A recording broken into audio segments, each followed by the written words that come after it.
एक लड़की पढ़ाई में बहुत ही होशियार थी। वह इंटर 95% अंकों के साथ उत्तीर्ण करती है। फिर आगे ग्रेजुएशन में दाखिला ले लेती है। उसका सपना था यूपीएससी एग्ज़ाम को क्लियर करके आईएएस अधिकारी बनना। वह लड़की अपने पढ़ाई को उच्च स्तर से जारी रखती है, लेकिन घर वाले ज़्यादा पढ़े लिखे नहीं होते हैं तो उसके भावनाओं की कद्र नहीं करते। जैसे ही वह लड़की ग्रेजुएशन कंप्लीट करती है तभी उसके माँ बाप उसकी शादी कर देते हैं। लड़की बहुत मायूस हो जाती है। उसे लगता है कि अब मैं शायद अपने सपनों को पूरा नहीं कर पाऊंगी, लेकिन फिर भी वह अपने माँ बाप के फैसले का सम्मान करती है और शादी कर लेती है। जब ससुराल जाती है तो उसे बहुत उम्मीद होती है कि मेरे पति मेरा साथ देंगे मेरे सपने को पूरा करने में, लेकिन वहाँ भी उसके साथ वही होता है। जैसे उसके माँ बाप कम पढ़े लिखे होने की वजह से उसकी भावनाओं को नहीं समझे, वैसे ही सास ससुर भी थे जो उसके सपनों को मार देना चाहते थे। वह कहते, जब वह लड़की पढ़ाई करती तो उसे कहते कि क्या तुम्हें पढ़ लिख कर कलेक्टर बनना है? करना तो तुम्हें घर का काम ही है, उसके लिए तो तुमने पढ़ाई कर लिया है, छोड़ दो अब पढ़ाई। लेकिन वह लड़की जरा सा भी डगमगाती नहीं है अपने लक्ष्य से। भले ही घर वाले कुछ भी कहे, वह अपने पढ़ाई को जारी रखती है और अपनी निगाह में अपने मंजिल को रखती है। अनबन घर में जो हो रहा था उसमें उसका पति भी साथ नहीं दे पाता। वह अपने माँ बाप के विरुद्ध कुछ भी नहीं कह पाता था। इस तरह से लड़की बहुत मायूस और हताश हो जाती। तब उसे लगा कि अब शायद मैं अपने सपने को पूरा नहीं कर पाऊंगी, इसलिए वह तलाक लेने का फैसला करती है और कोर्ट में जाकर तलाक का केस फाइल कर देती है। फिर जुट जाती है जी जान से अपनी पढ़ाई करने में और अपने लक्ष्य को पाने में। आखिर एक दिन वह समय भी आता है जब वह लड़की अपने मंजिल को पा लेती है। जिस कामयाबी के शिखर पर वह लड़की पहुंच जाती है, वहां पर पहुंचने के लिए लोग बरसों मेहनत करते हैं, फिर भी उसके बाद भी गारंटी नहीं होता कि वह मंजिल को पाएंगे या नहीं पाएंगे। आखिर उस लड़की के राह में हुई अनबन और संघर्ष, उसके बाद कामयाबी की जीवन गाथा जानेंगे हम आगे वीडियो में। आप लोग दोस्तों हमारे साथ बने रहिए। नमस्कार। आज की कहानी एक संघर्षशील महिला की है जो सामाजिक रूढ़ियों को तोड़कर अपने कामयाबी के बुलंदी पर पहुंचती है, जहां से वह एक नई इबारत लिखती है। कलेक्टर ऑफिस में बहुत गहमा गहमी होती है। सुबह का समय था, नई कलेक्टर मैडम आने वाली थी, तो सारे स्टाफ जो थे वह तैयारियों में लगे थे। थोड़ी ही देर में जब 10 बजते हैं तभी कलेक्ट्रेट प्रांगण में एक सफ़ेद कलर की गाड़ी आती है और सभी कर्मचारी गाड़ी के पास दौड़ पड़ते हैं। बड़े बाबू दरवाज़ा खोलते हैं और दरवाज़ा खोल के फूलों का गुलदस्ता मैडम को देते हैं और क्रम से जितने भी लोग होते हैं सब मैडम को स्वागत के लिए हाथों में फूलों का गुलदस्ता लेकर खड़े थे। मैडम नीली आर्गेंजा साड़ी पहने, आंखों पे पावर का चश्मा लगाए, हाथ में घड़ी और मोबाइल लिए और दूसरे हाथ में डायरी लिए हुए बहुत सुंदर और सभ्य लग रही थी। वह गाड़ी से उतरते ही सभी के हाथों से फूलों का गुलदस्ता लेकर अभिवादन स्वीकार करते हुए आगे बढ़ती चली जा रही थी। पंक्ति में सबसे आखिर में खड़े होते हैं क्लर्क वहां के प्रेम सिंह सैनी। वह अपना सर नीचे झुकाकर खड़े थे। मैडम ने उनके हाथ से भी गुलदस्ता लिया और एक नज़र उनकी तरफ देखा, फिर आगे बढ़ गई। अब बड़े बाबू मैडम को लेकर केबिन में चले गए और फिर वहां पर कलेक्ट्रेट कार्यालय के सभी कर्मचारी मैडम के केबिन में उपस्थित हुए। फिर बड़े बाबू सबका पद और परिचय की जानकारी देने लगे। पंक्ति में दूसरी तरफ खड़े होते हैं प्रेम सिंह सैनी, जो मैडम के ठीक सामने खड़े थे। जब उनका नंबर आया तब वह सबसे लाइन के आखिर में चले गए। तो मैडम ने कहा बड़े बाबू से कि आप इनका परिचय क्यों करवा रहे हो, रहने दो, ये अपना परिचय खुद देंगे। तब प्रेम सिंह सैनी मैडम से कहते हैं कि मेरा नाम प्रेम सिंह सैनी है और मैं इस ऑफिस में क्लर्क हूँ। इतना कहकर वह झट से बाहर निकल जाते हैं। प्रेम सिंह को बाहर जाते हुए देखते हैं तो बड़े बाबू को लगता है कि शायद प्रेम सिंह सैनी किसी बात से नाराज है और इस तरह से जाना किसी को अच्छा नहीं लगा। नई कलेक्टर मैडम के स्वागत में सब लोग लगे थे और मैडम की सुंदरता, सभ्यता और व्यवहार की सब लोग आपस में चर्चा कर रहे थे। तो कुछ लोग ऑफिस में कार्य की चर्चा कर रहे थे और प्रेम सिंह एक टेबल पर उदास होकर बैठा था, मानो उसे कोई परेशानी हो। तभी बड़े बाबू प्रेम के पास आकर थोड़ा नाराजगी से पूछा, कि आपको इस तरह से कलेक्टर मैडम के केबिन से बाहर नहीं निकलना चाहिए था। उन्हें बहुत बुरा लगा होगा, लेकिन प्रेम सिंह कुछ जवाब नहीं देता। वह अपनी नज़रें गड़ाए फाइल में सिर्फ देखता रहता है। बड़े बाबू वहाँ से चले जाते हैं। फिर अगले दिन प्रेम सिंह ड्यूटी पर नहीं आता। वह बड़े बाबू को फ़ोन करके बता देता है कि मेरी तबीयत ठीक नहीं है, मैं नहीं आ पाऊँगा ऑफिस। अब कलेक्टर मैडम को ज्वाइन हुए वहाँ पर 1 महीना हो गया था। अब तक कलेक्टर मैडम के सामने स्टाफ के जितने भी कर्मचारी थे वह किसी न किसी बहाने अपने काम को लेकर जा चुके थे। जो नहीं आया था मैडम उसे किसी न किसी काम के उद्देश्य से अपने पास बुलवा चुकी थी। यानी मैडम सबका चेहरा एक बार देख चुकी थी। सिर्फ प्रेम सिंह ही ऐसा था जो अभी तक मैडम के सामने एक भी बार नहीं आया। महीने भर में ना तो मैडम ने उसे किसी काम से बुलाया। प्रेम सिंह को जब भी ज़रूरत पड़ती मैडम के पास जाने का, तब वह अपने दूसरे सहयोगी को भेज देता कि ये लो मेरी फाइल और जाकर मैडम के पास ये काम करवा दो। इस तरह से ऐसे ही काम चलता रहा। कलेक्टर मैडम रोज़ जब ड्यूटी पर आती तब वह एक बार हाल में खड़े होकर सभी कर्मचारी से गुड मॉर्निंग बोलती और चली जाती। मैडम की यह आदत सभी को बहुत अच्छी लगती, लेकिन प्रेम सिंह मैडम से नज़र मिलाने से कतराता। कई दिनों तक मैडम ने जब उसे अपने स्थान पर नहीं देखा तब उन्होंने पूछा बड़े बाबू से कि क्या प्रेम सिंह ऑफिस नहीं आ रहे हैं। तो बड़े बाबू कहते हैं कि नहीं मैडम, वह नहीं आ रहे हैं। तब मैडम बड़े बाबू से कहती है कि क्या उन्होंने कोई सूचना दी है, छुट्टी ली है। तब बड़े बाबू कहते हैं कि नहीं मैडम, उन्होंने ऐसा कुछ भी नहीं किया है। तब मैडम थोड़ा नाराज़गी में कहती है कि यह तो ठीक नहीं है इस तरह से किसी कर्मचारी का मनमानी करना, और बड़े बाबू को आदेश देती हैं कि तुम जाकर पता करो और पता लगाओ कि वह ऑफिस क्यों नहीं आ रहे हैं। तब बड़े बाबू उनके पास फ़ोन करके पता करते हैं और मैडम की नाराज़गी के बारे में बताते हैं। तब प्रेम सिंह अगले दिन ऑफिस आता है और जाकर मैडम के सामने उपस्थित होता है।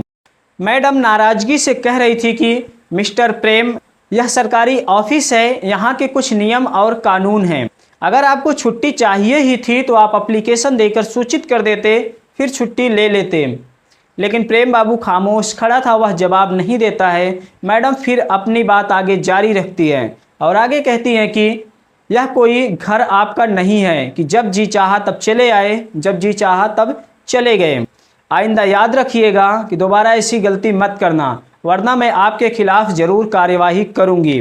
तब प्रेम गुस्से में था, वह जवाब दे देता है कि मैडम, हमारी प्रतिबद्धता सरकार के प्रति है, हम किसी अधिकारी के व्यक्तिगत गुलाम नहीं हैं। हमारी छुट्टी बाकी थी तो मैंने ले लिया। इतना कहकर वह मैडम के केबिन से बाहर चला जाता है। मैडम उसे बाहर जाते हुए देख रही थी कि वह कितने गुस्से में था। फिर मैडम बड़े बाबू को बुलाती हैं केबिन में और उनसे पूछताछ करती हैं प्रेम के बारे में।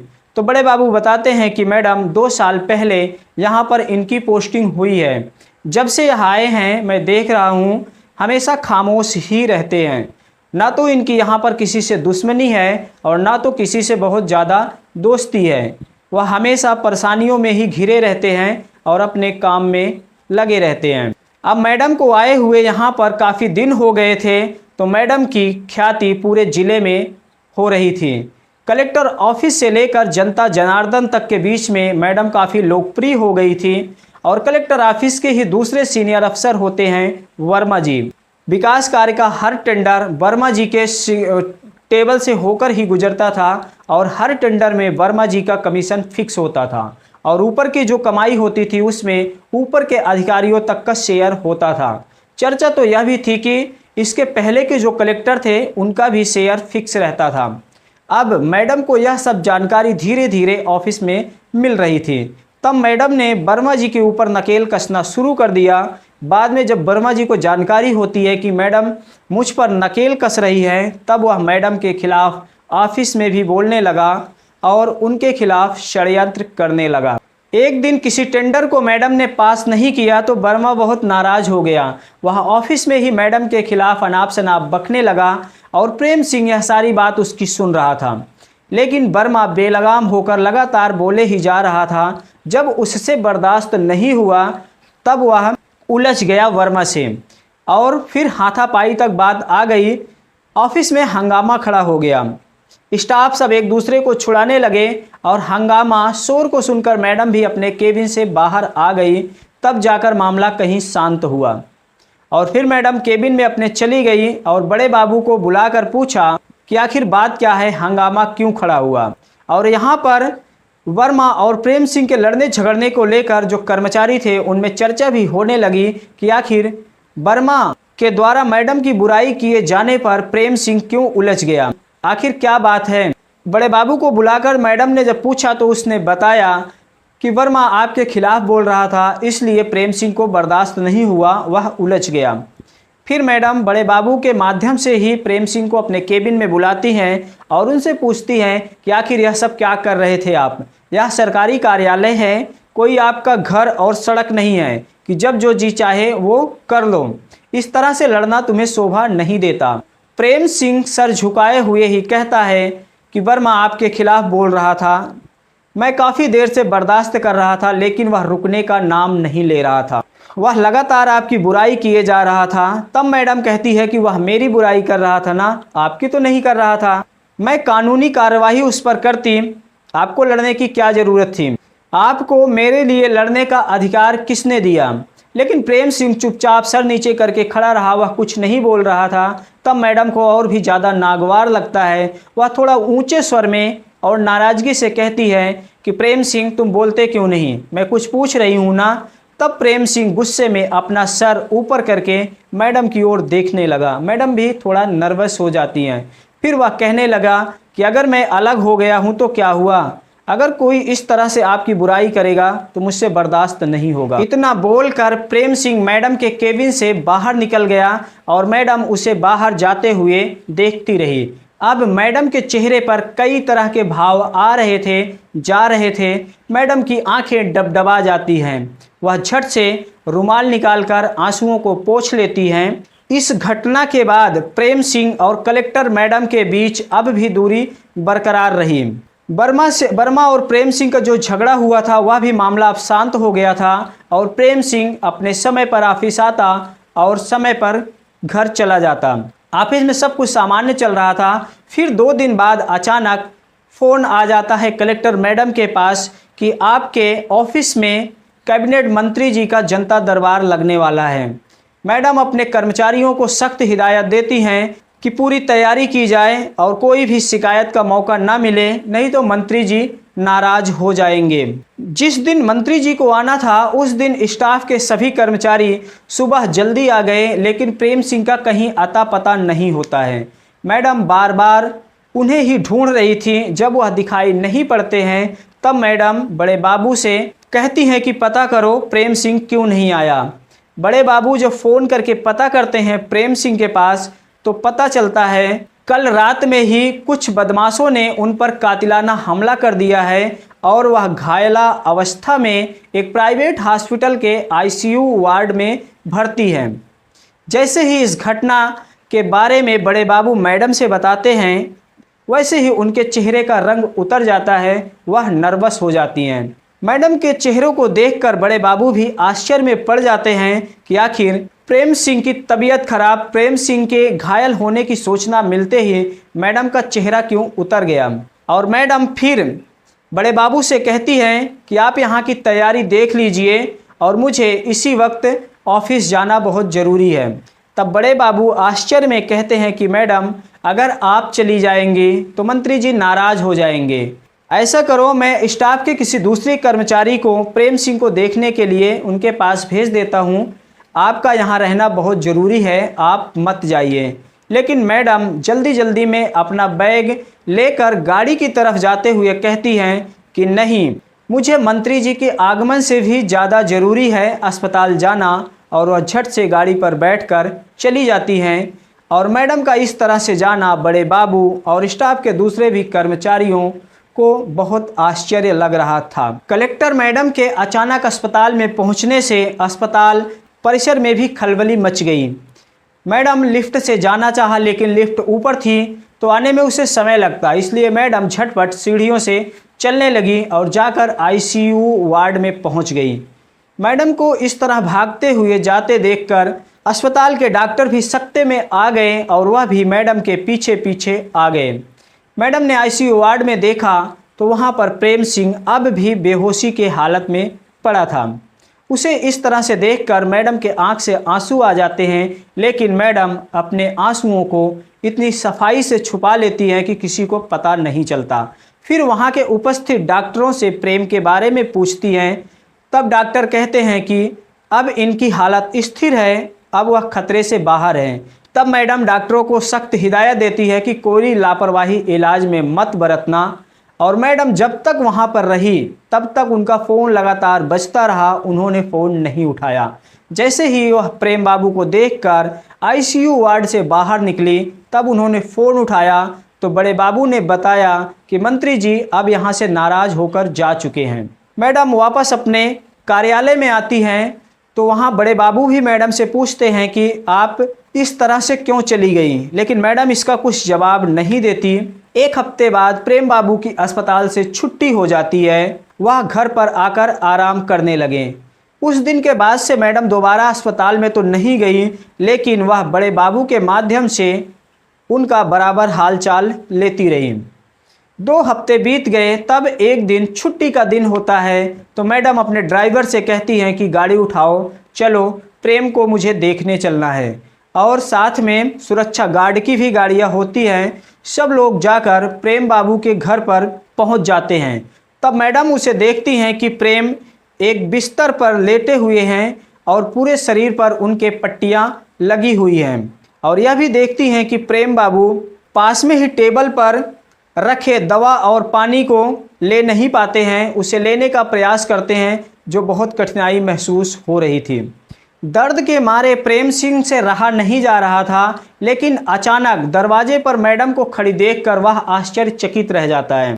मैडम अपने सुरक्षा गार्ड और ड्राइवर को रोककर कमरे में उसके दाखिल होती हैं और उसके पास में ही पड़े टेबल पर से जग उठाकर गिलास में पानी डालकर और दवा लेकर प्रेम सिंह को खाने के लिए देती हैं। प्रेम सिंह कुछ नहीं बोलता, मैडम के हाथ से गिलास को ले लेता है और दवा खाने के बाद कहता है कि आपको इस तरह से यहाँ पर नहीं आना चाहिए था। आखिर ऑफिस के लोग तरह तरह की बातें करेंगे तो क्या जवाब देंगे हम। तब मैडम कहती हैं कि यही बात तो तुम्हें उस दिन सोचना चाहिए था जब तुम वर्मा जी से मेरे लिए उलझ पड़े थे। प्रेम सिंह फिर खामोश रह जाता है। फिर दोनों ही एक दूसरे से बात करना चाह रहे थे, लेकिन कुछ बोल नहीं पा रहे थे। प्रेम सिंह के पास में ही कुर्सी रखी होती है, मैडम उस पर बैठ जाती है और कुछ देर के बाद कहती हैं कि यहाँ पर अकेले ही रहते हो। तब वह अपनी आंख झेपते हुए कहता है कि हाँ, मैं अकेले ही रहता हूँ। तो मैडम फिर कहती हैं कि क्या कमरे की दशा बना रखा है न, चारों तरफ कचरा कचरा बिखेर रखा है, अकेले ही क्यों रहते हो यहाँ पर, बीवी बच्चे को साथ में नहीं रखते या उन्हें भी छोड़ दिया है। तब प्रेम सिंह कुछ देर खामोश रहता है। तो मैडम फिर बोलती हैं कि अगर बीवी बच्चे को साथ में रखते तो यह कमरा तो कम से कम साफ रहता, तुम्हें बना बनाया भोजन तो मिलता, दवा पानी तो मिलता। तब इस बार प्रेम सिंह बोल पड़ता है कि मैंने अभी तक शादी नहीं की है। तब मैडम कहती हैं कि आखिर क्यों नहीं की शादी। तब प्रेम सिंह जवाब देता है कि आपने भी तो शादी नहीं किया है ना। तब मैडम के आंख से आंसू आ गए, वह अपना सर नीचे कर लेती है। प्रेम ने मैडम की ओर देखते हुए कहा कि मैंने तुम्हें घर से तो निकाल दिया, लेकिन दिल से नहीं निकाल पाया, बहुत याद आती है तुम्हारी। तब वह कलेक्टर मैडम भी कहती हैं कि मुझे भी आपकी बहुत याद आती है, और प्रेम सिंह के आंसू पोंछते हुए कहती है कि पापा ने तो मुझे बहुत जोर दिया कि मैं दूसरी शादी कर लूं, लेकिन मुझे पता था कि एक ना एक दिन आप ज़रूर समझोगे मुझे, ज़रूर मेरी कद्र करोगे, इसलिए मैंने भी शादी नहीं किया। फिर दोनों एक दूसरे को देखकर रोने लगते हैं और अपने आंसुओं को पोंछने लगते हैं। और आंसुओं को पोंछते हुए ही प्रेम सिंह ने जवाब दिया कि आखिर हम दोनों ने अपनी अपनी नादानियों के चलते कैसे इतना समय बर्बाद कर दिए, मुझे क्षमा कर देना अनुराधा। तब मैडम ने कहा कि आपके ऊपर हमला वर्मा ने ही करवाया था और मैंने उसे सस्पेंड कर दिया है और पुलिस में उसके खिलाफ FIR भी दर्ज करवा दिया है। तब प्रेम ने कहा कि यह तो आपको नहीं करना चाहिए था मैडम, अब तो हमारे और तुम्हारे रिश्ते का ज़्यादा ही बात का बतंगड़ बनाया जाएगा लोगों के द्वारा। तब मैडम ने कहा कि यही बात तो तुम्हें 5 वर्ष पहले सोचना चाहिए था, तो हम दोनों आज साथ साथ होते। उस समय तो नहीं सोचा प्रेम ने मैडम की ओर गौर से देखते हुए कहा कि मैंने जो कुछ भी किया वह तुम्हारी भलाई के लिए ही किया। मैं तुम्हारी शिक्षा के खिलाफ कभी नहीं था। मैं तुम्हें ज़रूर समझा सकता था, लेकिन अपने माँ बाप को अपने हिसाब से चलने के लिए कैसे कहता। फिर मैडम बोली कि मैंने क्या मांगा था उनसे और आपसे। मैंने तो सिर्फ यही कहा था ना कि मेरी शिक्षा जारी रहने दो, मेरी पढ़ाई मत छुड़ाओ। मैं पढ़ना चाहती हूँ, कुछ करना चाहती हूँ, लेकिन वह लोग चाहते थे कि पढ़ाई लिखाई छोड़कर किसी घरेलू महिला की तरह सिर्फ घर गृहस्थी संभालूं, इसके अलावा कुछ भी नहीं। और आप भी तो मेरे खिलाफ ही थे। तब प्रेम बाबू कहते हैं कि मैं आपके खिलाफ, आपके शिक्षा के खिलाफ कभी नहीं था, लेकिन रोज़ रोज़ की झगड़े से, खींचतान से तंग आ चुका था, तो आखिर क्या करता। ना तो तुम्हें समझा पा रहा था, ना तो अपने माँ बाप को समझा पा रहा था, तो आखिर मैं कुछ कर भी तो नहीं सकता था। लेकिन इसका रास्ता तो सिर्फ यही नहीं था कि तलाक ही लिया जाए। मैडम फिर से आगे बोली कि तुमने भी उस दिन मुझे मायके जाने पर मजबूर कर दिया था, जबकि उस टाइम पर तुम्हें मेरा साथ देना चाहिए था। ये तो अच्छा हुआ कि तुम्हारे द्वारा भेजे गए तलाकनामे पर मैंने सिग्नेचर नहीं किया, वरना पापा तो कह रहे थे कि सिग्नेचर कर दो और रिश्ते से मुक्त हो जाओ, लेकिन वह सब मुझे मंजूर नहीं था।